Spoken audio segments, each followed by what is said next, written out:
picture this. You are standing at the main entrance of an ancient ruined fortress. Right. It's nestled deep within the rugged Aravalli hills of Rajasthan, India. And, the sun is just starting to dip below the horizon, so it's casting these long, jagged shadows across the stone. Setting the scene. Exactly.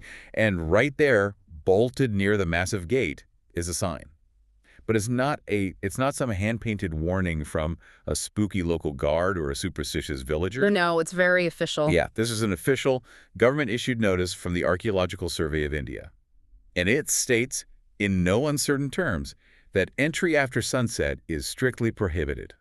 I mean, it is a profoundly unsettling thing to see an official scientific government body essentially enforcing a curfew on a pile of rocks. It really is. It immediately makes you wonder, what they know that the general public doesn't. Well, as the story goes, that sign is there for a very, very good reason. There's this famous piece of local lore about three young, highly skeptical friends. Oh, I know this one. Right. So they looked at that government warning and just laughed. They were convinced that the legends were just like childhood stories, that the fear is entirely a product of the mind. Which is a bold assumption to make. A very bold assumption. Yeah. So they decide to sneak past the guards and spend the entire night inside the fort, just to prove everyone wrong. I mean, the physical dangers of exploring unlit ruins at night are severe, even without factoring in the supernatural. Exactly. But they step into this deep, heavy darkness anyway. They only brought a single flashlight, but the blackness inside these ruins is described as being so thick that the beam only cuts through, like, a few feet ahead. Wow. And beyond that, there is just absolute crushing silence. So as they're picking their way through the stone corridors, one of the friends actually loses his footing. Oh, no. Yeah, he tumbles straight down into a deep, dry stone well and suffers these catastrophic injuries. Just a horrifying situation in a place with zero visibility and no immediate communication. Right. But the story doesn't end with a simple fall. His two friends are terrified, obviously, but they manage to desperately pull him out of this well. They drag him to their car, speeding toward the nearest hospital in the dark. Making a run for it. Yeah. But before they can reach help, they hit a sharp turn in the road, and the car careens completely out of control. Jeez. All three of them die instantly in the crash. And local legend insists this was no accident. The lore says this was the fort claiming their lives as payment for breaking the rules. It's a deeply chilling narrative, and it honestly perfectly sets the tone for the location we're exploring today. Because we are looking at Bhangarh Fort, widely considered to be Asia's most haunted place. And that is our mission for this deep dive. We are going to dissect these terrifying legends, the modern-day sightings that tourists are still reporting, and the startling scientific and historical truths buried underneath all this rubble. There's a lot to uncover. There really is. Yeah. Let's unpack this. How does an official government body get into the business of ghost hunting? Like, what is actually happening out there in the desert? Well, to understand the ruins as they stand today and that government warning, we have to look past the empty stone. We really have to understand the thriving, incredibly vibrant city that Bhangarh once was. Right, because it wasn't always just a haunted wasteland. Far from it, actually. The historical baseline starts in the year 1573. King Bhagwant Das of Amer decides to build a city for his younger son, Madhav Singh. Okay. And to give you an idea of their status, Madhav Singh was the brother of Man Singh, who served as one of Emperor Akbar's most trusted generals. Wow, okay, so this was a family with some serious influence. Oh, absolutely. They wielded immense military power and had nearly limitless resources, so they weren't just throwing up a little defensive outpost on a hill somewhere. Right. This was a sprawling, highly sophisticated metropolis. At its peak, Bhangarh housed over 9,000 homes. 9,000, that's massive for the 16th century. Try to imagine the sheer scale of that, right? It featured a magnificent royal palace that stood 7 stories tall, looking out over the valley. As stories. Yeah, and there were lavish mansions for the state ministers, grand structures like the Gopinath Temple, and a bustling marketplace where traders from all across the kingdom gathered to deal in gold and silver. It sounds beautiful, honestly. It really was. It was a living, breathing epicenter of commerce. But if you visit Bhangarh today, the visual is incredibly jarring. You walk through these ruins and you notice something completely bizarre. Oh, the architecture. Yes. The walls are still standing, the structures are largely intact, but none of the houses have roofs. The tops are just completely gone. It is a really striking anomaly. Entire streets of stone walls just open directly to the sky. And the local lore says that whenever anyone tries to build a roof in Bhangarh, it mysteriously collapses. Right. So instead of this bustling marketplace of gold and Yeah. silver, you just have grass overgrowing the streets and ancient temples where bats have completely replaced the worship Yeah. rooms. Just totally abandoned. So how do we go from 9,000 people to a roofless ghost town? Well, the locals offer two primary legends, and they both end in a devastating curse. The twin curses of Bhangarh. Let's hear them. So the first legend revolves around a hermit named Baba Balu Nath. When Madhav Singh chose this beautiful valley to build his city, the hermit was already living there, meditating in absolute undisturbed solitude. Okay, kind of claiming squatters' rights. Exactly. And the hermit granted the king permission to build his grand city on his meditation grounds, but with one strict condition. No structure in the fort could ever be tall enough to cast a shadow on his home. It's sort of like an ancient, heavily enforced zoning law. Yeah, and one with the ultimate penalty attached to it. Mhm. Because he warned them that if a shadow ever touched his dwelling, the entire city would be destroyed. Wow, no pressure. Right. But for a generation, the royal family actually respected this boundary. They kept all the buildings to a maximum of 4 stories. Okay, so far so good. But royal lineages often breed ambition. Madhav Singh's grandson, Ajab Singh, decided to expand the royal palace, pushing it all the way up to 7 stories. Oh, no. And eventually the sun hit the palace at just the right angle, and the shadow fell across the hermit's house. So the boundary was crossed. According to the legend, yes. Hmm. And just as Baba Balanath promised, the city fell into ruin shortly after. But then there's the second legend, which is somehow even darker. Much darker. This one involves an occultist named Singya. So he was a master of black magic, and he became dangerously obsessed with Princess Ratnavati. She was the daughter of King Chadhar Singh, and she was renowned across the entire kingdom for her extraordinary beauty. It's a classic, tragic tale of unrequited obsessive love. Exactly. And Singya knew that, a dark magic occultist was never going to be accepted by a royal princess. Right. Definitely not a match made in heaven. Not at all. So he turns to his dark arts. One day, Princess Ratnavati goes to the market with her friends and stops at a perfume shop. Singya sees his opportunity. Oh boy. He casts a spell on a bottle of perfume, turning the scent into a powerful love potion. His plan was that the moment she applied the perfume, she would lose her free will and fall completely under his control. That is deeply unsettling. But the princess, however, was highly perceptive. She actually noticed something unnatural about the vial. Yeah, she senses the trick immediately. She grabs the enchanted bottle of perfume and just hurls it against a massive stone boulder nearby. The glass shatters, and the magic actually works. But not how he intended. Right, because instead of working on her, it infects the stone itself. The enchanted boulder suddenly begins rolling towards Singya, pinning him to the ground and literally crushing him to death. A brutal backfire of his own spell. With his dying breath, the crushed sorcerer utters a curse. He declares that the palace will be destroyed, everyone within it will perish, and their souls will be trapped in the ruins forever, with no possibility of reincarnation. Just a total doom sentence. Yeah. The lore says that the very next year, a brutal war broke out between Bhangarh and the neighboring region of Ajaggar. The princess died, and the city was completely annihilated. Leaving the souls of the princess, the occultist, and all those slaughtered citizens wandering the ruins for eternity. What strikes me about the occultist's curse is how it acts like an ancient supernatural supermax prism, That's a good way to put it. Because it's not just about killing his enemies. By denying them reincarnation, which in that cultural context is the ultimate punishment, he permanently binds their tragedy to the physical stones of the fort. It's like a geographical trap.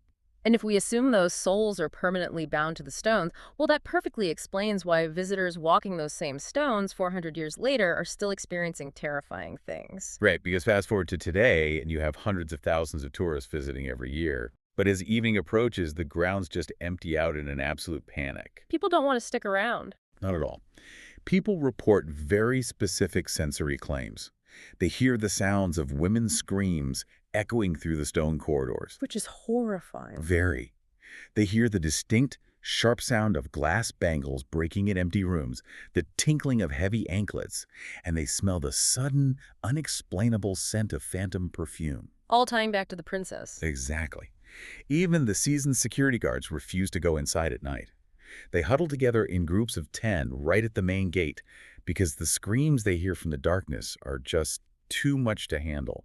And this paranoia has deeply saturated modern pop culture, too, Mm. particularly the Indian film industry. Oh, right, the Bollywood The connection? Bollywood connections are extensive. There's the story of actress Mamta Kulkarni during the filming of the 1995 movie Karan Arjun. Okay. So during a song sequence shot at the fort, she allegedly started dancing with such intense, erratic energy that the crew genuinely believed she had been temporarily possessed by a spirit. Wait, directors have claimed to experience the supernatural there too, haven't they? Yeah, they absolutely have.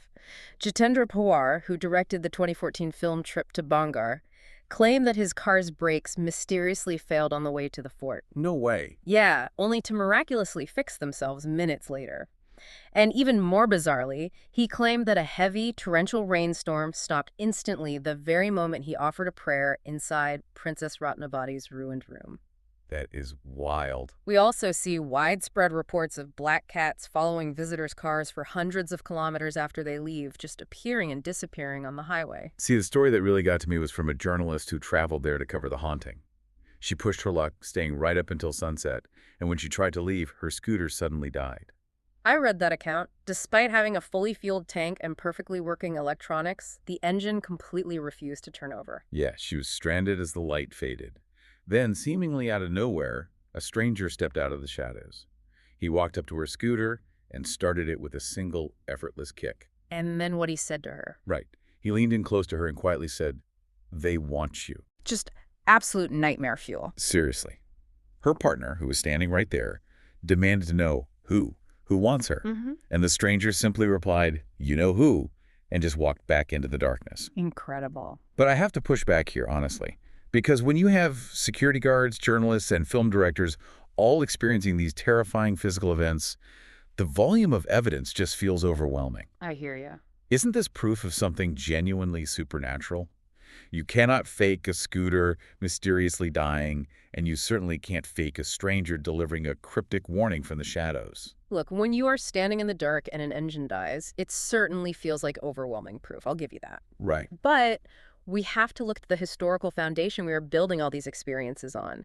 Because if we dig into the official archives, we uncover a massive reality-altering twist. What's that twist? There is zero verified historical record of Princess Ratnavati ever existing. Wait, what? How can you say she didn't exist? There are literally hundreds of thousands of people visiting her ruined room right now. Directors are praying to her. I know, it sounds crazy. Surely someone checked the royal lineage before dedicating a whole tourism industry to her. You would think so, but folklore is a powerful force that often overwrites history over the span of 400 years. There are no contemporary documents, no stone inscriptions, no records of who her father or husband were in the royal court. Wow. And the exact same is true for the hermit, Baba Balunath. They are entirely fictional characters. They are pieces of local storytelling that have been passed down and dramatized over generations. That is mind-blowing. The very foundation of this haunting is built on people who never drew a breath. Okay, but that creates a huge contradiction for me. If the princess and the black magic occultist never existed, what in the world is causing the very real physical dread that visitors are feeling today? People are sweating. They feel a heavy presence. Their scooters are dying. Well, the answer isn't supernatural. It is deeply, fascinatingly scientific. To understand it, we have to look at a discovery made in 1980 by a British engineer named Vic Tandy. I love that a British engineer, thousands of miles away, holds the key to an ancient Indian fort's ghost problem. It really highlights the beauty of universal physics, you know? Yeah. So Vic Tandy was working late one night in his laboratory. He was totally alone. Suddenly, he felt a deep chill. He started sweating profusely. He had the overwhelming, terrifying sensation that he was being watched by a predator. Just a classic haunting experience. Exactly. And out of the corner of his eye, he saw a gray, spectral figure standing in the room with him. A ghost. But instead of running away, he measures it. Because he's an engineer. Right. He was a very pragmatic engineer.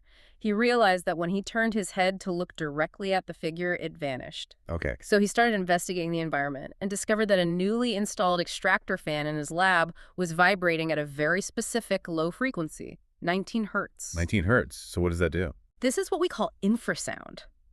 These are sound waves that fall just below the threshold of human hearing.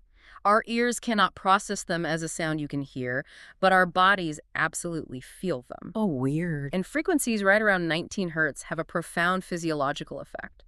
First, they can actually cause the fluid inside the human eyeball to vibrate. Wait, which explains the visual hallucination. Exactly. When your eye fluid vibrates at that frequency, it generates optical illusions, specifically shifting gray shadows in your peripheral vision. That makes so much sense. Furthermore, infrasound directly triggers the human body's ancient fight-or-flight response. It produces severe anxiety, dizziness, and that deep, unsettling sensation of being watched. Wow. Think about the last time you felt a sudden, unexplainable chill in your own house, or felt like someone was standing right behind you in an empty room. Right. You might have just been standing next to an appliance vibrating at 19 hertz. So how does an extractor fan connect to Bhangarh?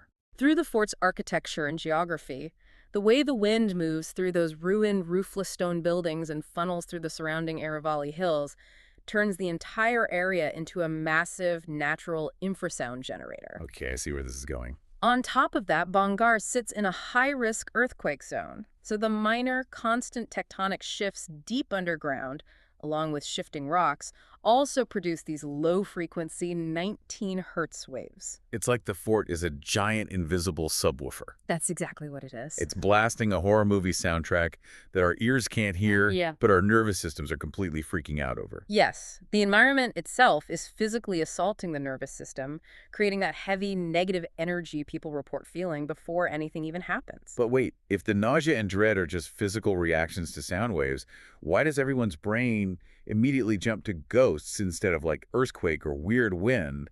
Why do they specifically see the occultist or the princess? That brings us to the psychology of belief. To understand how we interpret that physical dread, we have to look at the Hauntor Project.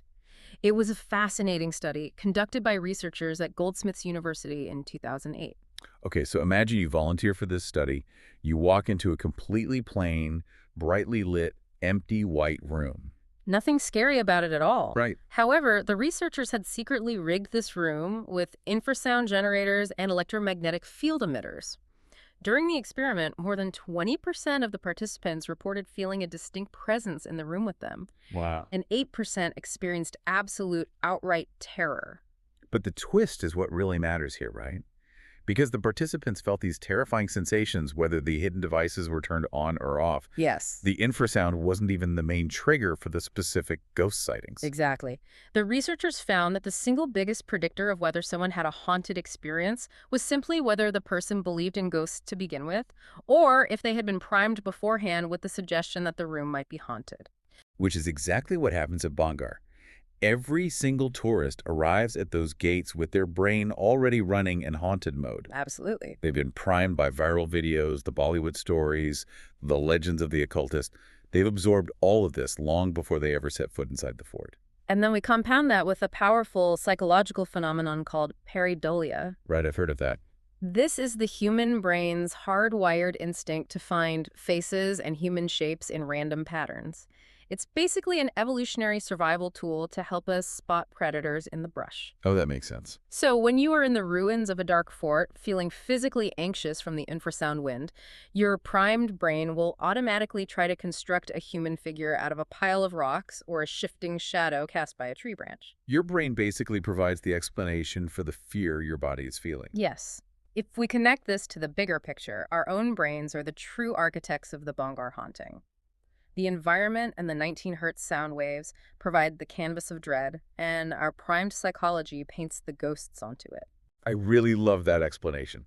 But it still leaves a couple of massive loose ends. Okay, lay them on me. If it's just psychology, vibrating eyeballs, and wind, why does the Archaeological Survey of India have that terrifying warning sign? And more importantly, if there was no curse, what actually wiped out a thriving city of 9,000 people? Okay, so the real reason for that ASI sign is incredibly mundane but very, very serious. It's public safety and zoology. Zoology. Yes. First, we've mentioned that the structures are ruined and unstable. Walls could easily collapse, and there is absolutely no artificial lighting inside the fort. Navigating steep stone steps in pitch darkness is incredibly dangerous. That's true.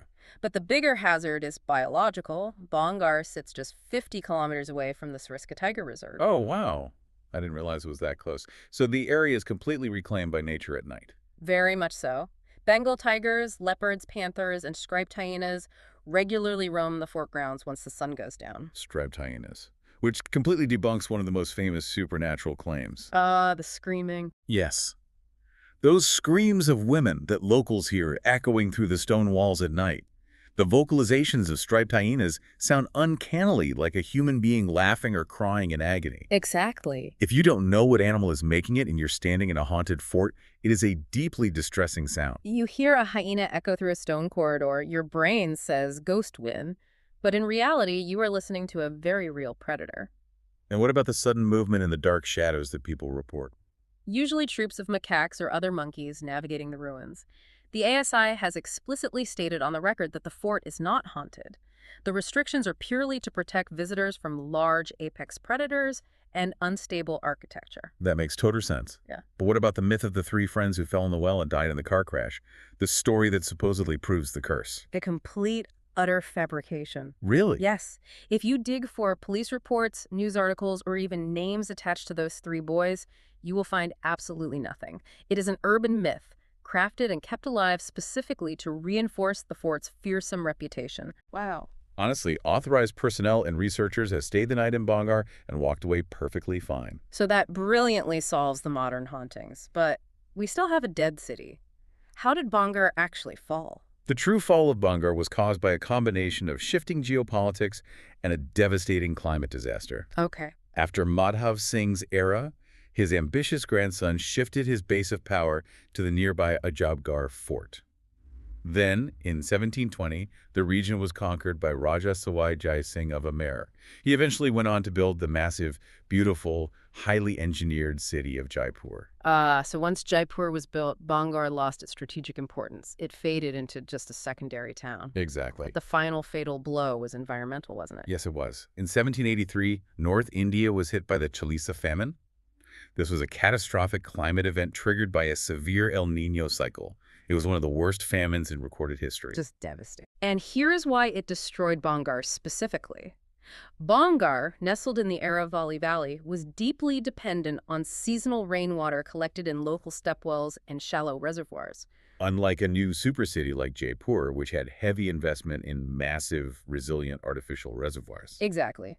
When the monsoons failed year after year during the El Niño event, those shallow water tables in Bhangarh simply vanished. The local water sources completely collapsed. That's horrifying. The population didn't die overnight from an occultist's curse. They abandoned the city in a desperate, agonizing search for food and water.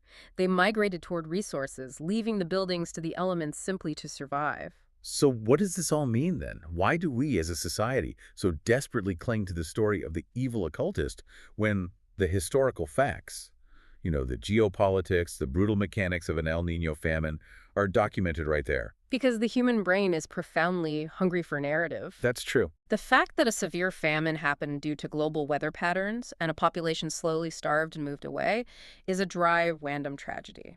It's depressing, and it reminds us how vulnerable we are to nature. Right. But a sorcerer cursing a city out of unrequited love, that is a gripping story. It gives us a clear villain, an innocent victim, and a satisfying sense of cause and effect in what is otherwise a chaotic, indifferent world.